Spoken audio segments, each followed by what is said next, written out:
Kami putra dan putri Indonesia mengaku bertumpah darah yang satu, tanah Indonesia. Kami putra dan putri Indonesia mengaku berbangsa satu, bangsa Indonesia. Kami putra dan putri Indonesia menjunjung bahasa persatuan, bahasa Indonesia. Assalamualaikum warahmatullahi wabarakatuh.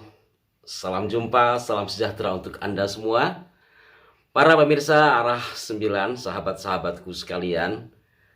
Oktober selain dikenal dengan Hari Santri yang telah kita rayakan, juga ada hari besar nasional yang memiliki sejarah penting untuk negeri ini, yaitu 28 Oktober, Hari Sumpah Pemuda.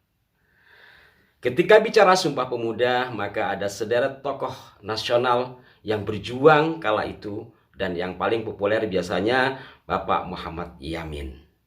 Dan ada satu nama yang memiliki peran sangat besar dalam Kongres Pemuda pertama, yang kemudian dari Kongres Pemuda pertama ini menuju 28 Oktober 1928 terjadilah Kongres Pemuda Indonesia yang kedua, dan dari sini kemudian lahirlah Sumpah Pemuda.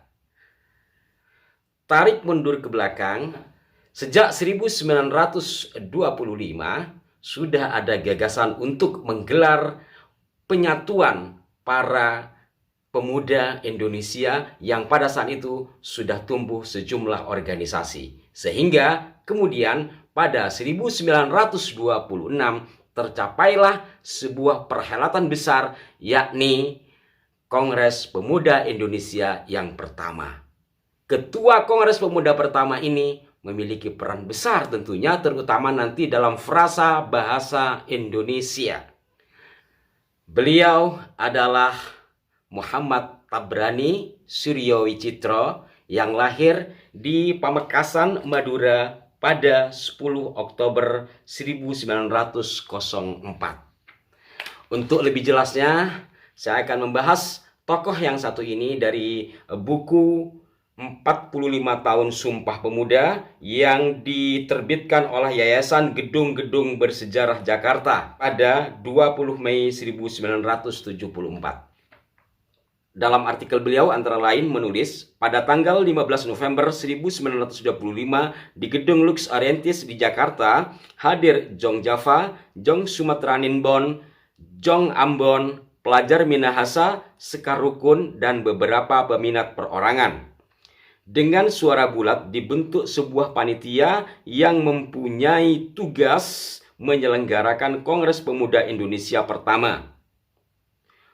Tujuannya adalah untuk menggugah semangat kerjasama di antara bermacam-macam organisasi pemuda di tanah air kita, supaya dapat diwujudkan dasar pokok untuk lahirnya persatuan Indonesia di tengah-tengah bangsa di dunia. Dari sini kemudian berlanjut pada pelaksanaan Kongres Pemuda Indonesia yang pertama, yang diselenggarakan dari 30 April 1926 hingga 2 Mei 1926. Dan di dalam kongres ini sudah disepakati tentang satu nusa, satu bangsa Indonesia. Walau dari berbagai ragam suku menyatu pada satu nusa, satu bangsa Indonesia. Kemudian terkait dengan bahasa. Bahasa apa yang akan dijadikan bahasa persatuan? Pada saat itu, dalam pidatonya, Pak Yamin mengusulkan bahasa persatuan kita atau bahasa yang akan digunakan kelak secara bersama-sama adalah bahasa Melayu. Nah, dari semua yang disampaikan oleh Pak Yamin dalam pidato pada Kongres Pemuda Indonesia yang pertama tersebut, Pak Tabrani menyetujui hanya saja satu peristilahan yang menurut pikiran beliau kurang tepat. Beliau menulis, Kongres lantas akan mengambil keputusan bahasa Melayulah yang akan dijadikan bahasa persatuan. Jalan pikiran saya ialah tujuan kita bersama yaitu satu nusa, satu bangsa, satu bahasa.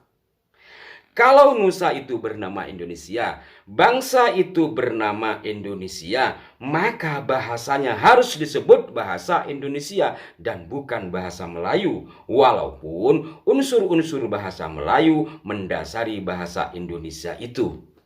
Dan ini disetujui oleh Pak Yamin dan beberapa rekannya pada saat itu.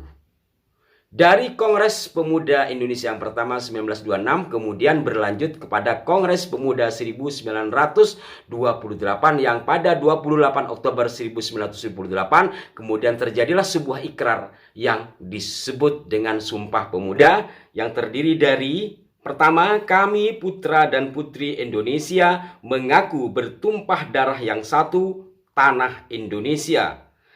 Kami putra dan putri Indonesia mengaku berbangsa satu, bangsa Indonesia.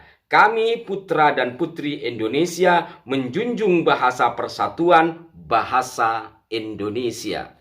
Nah, dalam Kongres Pemuda yang kedua ini, Pak Tabrani tidak ada di Indonesia karena beliau sedang berada di Jerman untuk menambah pengetahuannya tentang ilmu jurnalistik dan persurat kabaran. Jadi pada intinya Kongres Pemuda kedua 1928 ini adalah melanjutkan dari hasil Kongres Pemuda yang pertama yang diketuai oleh Pak Tabrani. Para pemirsa sekalian, lebih fokus lagi kepada Pak M. Tabrani karena tokoh yang satu ini walaupun jasanya sangat luar biasa untuk kemerdekaan Republik ini melalui jurnalisme dan yang lainnya, tetapi ternyata tidak begitu banyak dikenal. Saya tadi sempat bertanya kepada sejumlah siswa dan mahasiswa, di antara mereka hampir semualah tidak mengenal nama M. Tabrani, padahal beliau perannya sangat vital dalam Kongres Pemuda pertama dan yang lainnya tentu.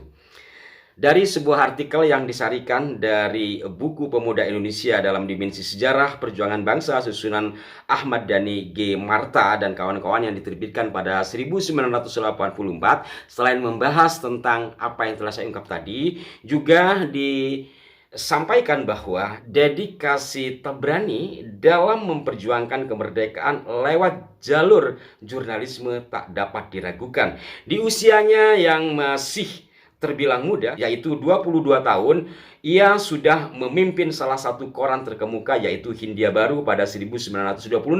Sekembalinya dari pendidikan di Jerman pada tahun 1932, ia mendirikan majalah Review Politik yang menjadi corong Partai Rakyat Indonesia yang didirikannya.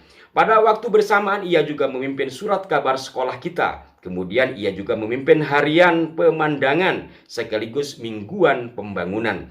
Lalu ia terpilih menjadi Ketua Persatuan Jurnalis Indonesia pada tahun 1939. Di era kolonialisme Jepang, ia memimpin Koran Cahaya di Bandung.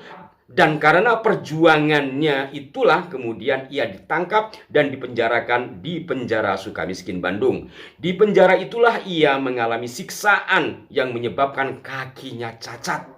Itu tidak membuatnya kapok berjuang. Selepas dari penjara, tokoh kelahiran Pamekasan Madura ini memimpin Koran Indonesia Merdeka terbitan Jawa Hukukai.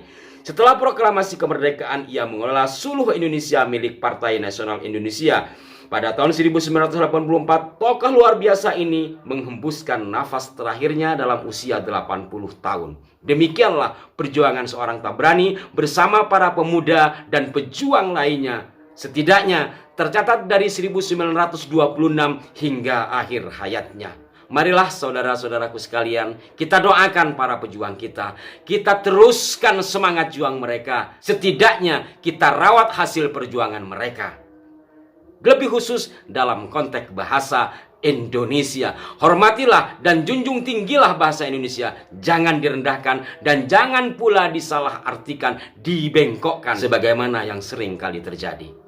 Di akhir pertemuan pada saat ini terkait dengan Sumpah Pemuda dan lebih khusus kepada Pak M. Tabrani, marilah kirimkan Fatihah buat beliau dan semua pejuang yang lain. Mudah-mudahan beliau-beliau semua senantiasa dalam ridho Tuhan yang Maha Kuasa. Al-Fatihah. Bismillahirrahmanirrahim.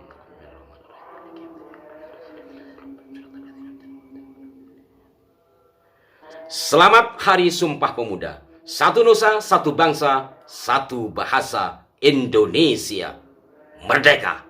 Sampai jumpa. Mohon maaf jika ada kekeliruan. Wassalamualaikum warahmatullahi wabarakatuh.